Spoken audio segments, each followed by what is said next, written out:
So ayun, what's up sa inyong lahat, no? Pauwi tayo galing trabaho. Basa na naman ang daan, katatapos umulan. Diyos ko, ang hirap pagmotor ng mga gantong panahon, no? Laging basahin daan. Ang hassle pa naman magsuot ng kapote. So ngayong araw may gusto akong pag-usapan, no? Lately kasi may kumakalat na balita na kailangan na daw magsuot ng reflectorized vest ang mga riders ng motorsiklo, no? Yan nga, no? May kumakalat na balita na every 6 PM to 6 AM daw ng gabi kailangan na daw magsuot ng reflectorized vest yung mga nagmomotor na katulad natin. So gusto ko lang linawin yung balita na yun, no? Hindi po yun pang buong Pilipinas.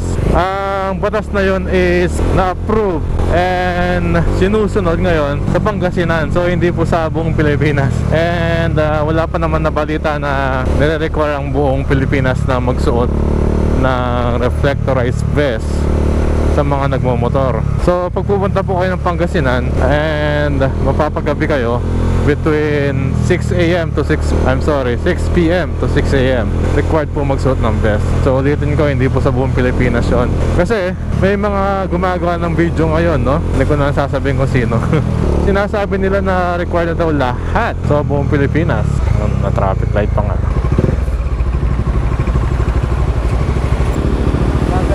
Vlogger ka po? Po? Vlogger? Bago lang po. May sticker ka po?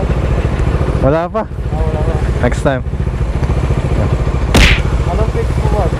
Joban Moto po. Ha? Joban. Joban? Oo. Bago lang, bago lang. Try lang. Malay mo naman.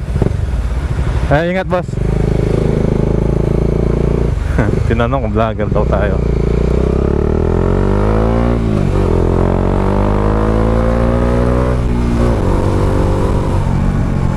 So kung makikita mo to kuya, shoutout sa'yo. Ingat lagi sa biyahe. So yun, no, gaya na sabi ko kanina, may mga nagpo-post kasi, mga content creator, saka actually mga seller ng vest. So wala naman ang problema, no, sa mga seller na ginagamit yung balita na yon para makabenta sila ng vest, which is actually maganda pa nga kung magsusot ng mga vest yung mga riders malaking tulong yon lalo na sa safety. Pero ang hindi ko lang gusto is yung pagpapakalat ng maling informasyon. Well, di natin alam, malay nyo di rin nila alam, akala siguro nila is pang buong Pilipinas na yung batas na yon. So paano nga ba kung nakakasigurado na Pangasinan lamang yung batas na yon? Actually meron akong pina-follow na isa sa mga pinagkakatiwalaan kong content creator. Isa sa pulis, isa sa mga HPG. Siya po si Gel TV. So check nyo po yung channel niya. Hindi ko alam kung meron sa YouTube, pero sa Facebook ko nakita yung post niya na nililinaw niya na ang batas na yon ay para lamang sa mga taga Pangasinan. So kung makita to ni Sir Gel, hello po idol. Yun lang, yung purpose ko kaya ako nagawa ng video na to is gusto ko lang magpahayag ng tamang balita, parang ganun. And since nag-opisina tayo ngayong araw, kinuha ko na rin opportunity para makapag-record. Kasi hindi naman araw-araw nakakapag-opisina ako So why not, diba? And since maulan, hindi rin ako makapagmabilis. So why not, diba, magkwentuhan tayo. Gusto ko, para din na naman ako sanay mag-record. Ang problema kapag nahihinto sa pag-record sa pag-vlog, nawawala yung momentum.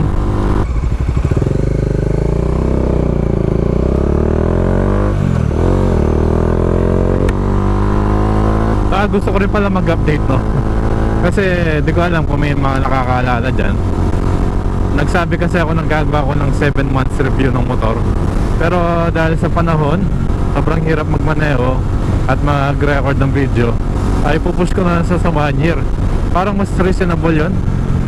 Para mas ma-test ko pa yung motor ko, mas marami akong masabi tungkol dito. Although meron namang gumawa ng ibang mga video, pero siyempre ang goal ko kasi is ma-explain ng hindi gumagamit ng mga mahihirap na salita na hindi maintindihan ng mga baguhan. So tulad ng iba kong vlogs, ang pagkaka-explain ko is mga pangkalahatan na kayang intindihin ng mga tao na hindi eksperto sa motor pero gustong matuto sa motor. Ngayon, imumove ko na siya ng 1 year review siguro. Saka December din yun, maraming holiday. So hopefully makapag-isip pa ako ng sasabihin at ilalagay sa content na yan. Masarap talaga magmotor.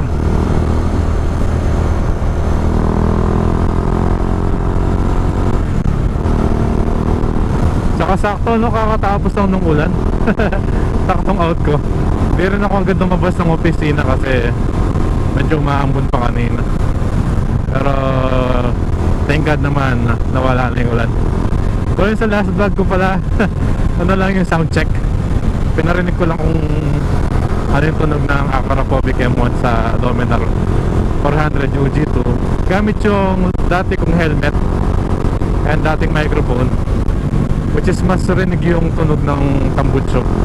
So sa usaping tambucho nga pala, no, so kung gusto nyo ng ano, actually sinabi ko na to dati pero wala nang problema kung ulitin.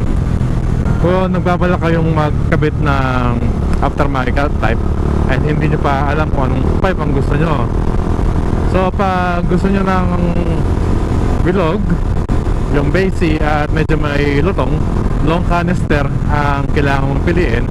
So nasa sayo na kung anong brand ang gusto mo. Marami naman brand dyan tulad ng Acropovic, SC Project, Yoshimura, Zeus, Orion at iba pa. At kung gusto mo naman ng malakas, yung bulahaw, mag short canister kayo. And since pinag-uusapan na natin na yung tambucho, add ko na rin yung tanong ng ibang viewers natin, no, na kung bawal ba bawal nga ba talaga yung tambucho na aftermarket. Guys, ang bawal is yung modified. So anong pinagkaiba ng modified sa aftermarket? Alam ko marami na dyan na nakapag-explain kung anong pinagkaiba, pero baka lang may viewers ako na hindi pa nakakaalam. So modified is kapag may binago ka sa tambucho mo, stock man yan o aftermarket. For example, pinalit mo o pinahaba mo yung tambucho mo, dinala mo sa mekaniko o sa mga gumagawa ng tambucho, yun ang modified. Pero kung for some reason kailangan mo magpalit ng tambucho, for example ako, nagpalit ako kasi hindi ako naririnig sa expressway, for safety na rin, no, lalo na sa mga truck. So bumili ka sa isang tindahan ng tambucho, nilagay mo sa iyong motor, yun po ay aftermarket. As long as wala kang ginawa sa tambucho mo, kung stock man yan o binili mo, hindi po yun modified. Tsaka ang rules ng LTO ngayon is 99 decibel. Kung meron kayong decibel meter, no, pwede nyo rin tignan.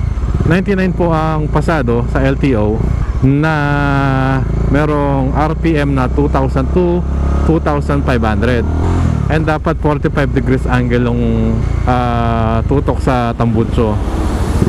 At least 1 meter yung layo. So para lang may alam kayo, just in case mahuli kayo. Karamihan kasi sa mga pulis hindi naman lahat, no, napapanood ko kasi nahuli sila ng mga pulis and sinasabi na modified muffler sila, na ang ingay ng muffler nila. So kung sinabihan kayo nun, required silang dumaan sa proper process. Ano nga ba yung proper process?